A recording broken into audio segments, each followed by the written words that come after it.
To add comments and notes to a task, start by opening a web browser and navigating to the task management platform.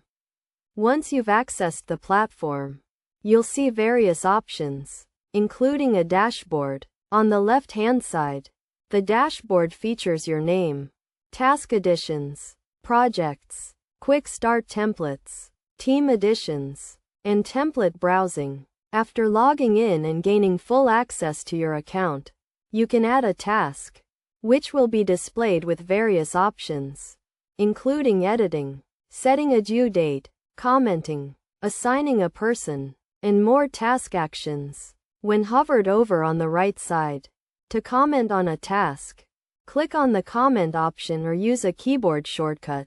A text box will appear, allowing you to type in your comment, and once you've added it, you can copy the text, copy a link, or delete the comment. You can also toggle comments on and off, enabling you to view and comment on the entire project.